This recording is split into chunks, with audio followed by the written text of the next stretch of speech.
Welcome to another video of MatExchange. The first couple of stretches I'm going to show you are ratcheting movements.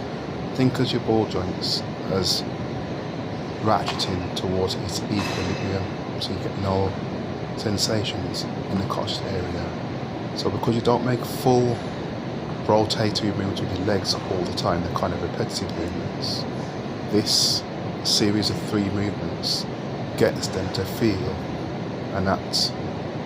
and synchronize with the coccyx at the back, and less pain happens. So the more you do this, the more beneficial. Another sequence of movements that could work is squatting. Do a squat, stay in the squat, and breathe for about 10 long and short breaths. Long breaths, and you'll feel the releases.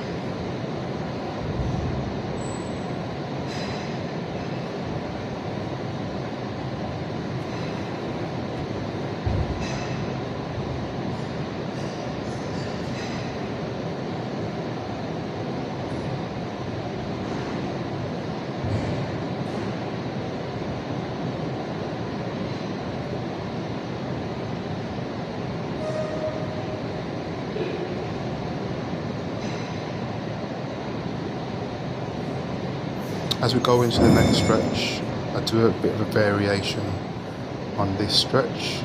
I just go out in different positions along each 2 to 3 breaths to give a more dynamic stretch to this area and also breathe at the same time. I'll do this on the opposite side as well, on the other leg.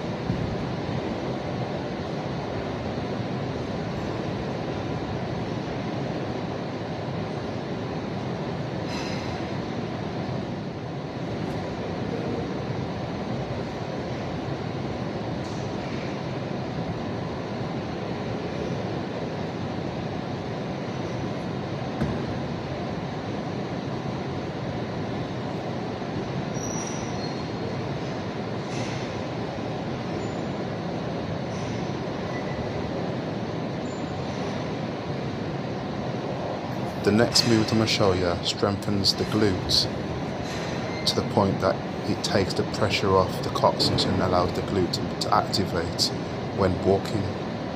This and the ratcheting movement I showed at the start work good together. Okay, and with this, as I get better, because of the ratcheting movement and there's a bit more movement in the ball joint, I can do different angles with my knees to get more variation in that movement.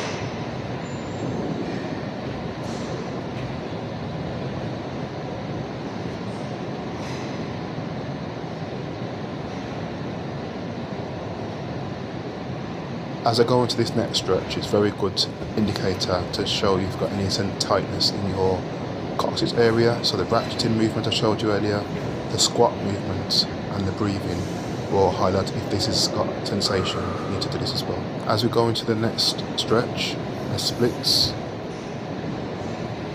I'm going to just focus on the breathing here, and I want to lean over and tense up my upper body and just lean over and breathe to hold. And when I tense the area and the stretch, you get more of a dynamic stretch across the chest area. This next stretch reminds me of my youth. It's one that my tutor used to literally sit on my lower area to make me go deeper into the stretch, but obviously I was doing a lot more back then, so it was probably easier for him to do that. I did this for a very long time because I believe it actually opens up the areas where it's really stiff. Again, the ratcheting movements you see me at the start really help. The squat movements and breathing throughout that squat movement is very beneficial, and then the one where I lay back on my knees makes you feel the sensation in the coccyx area. I'm going to get rid of that tension. The last stretch focused on the psoas area, which is kind of where my hands are, down to my shorts, and through up to my chest and neck area. I do both sides and I finish my stretching for the day. Hope you liked it, and more to come about ratcheting movements that re-establish and get rid of back pain for good. Like, comment, subscribe.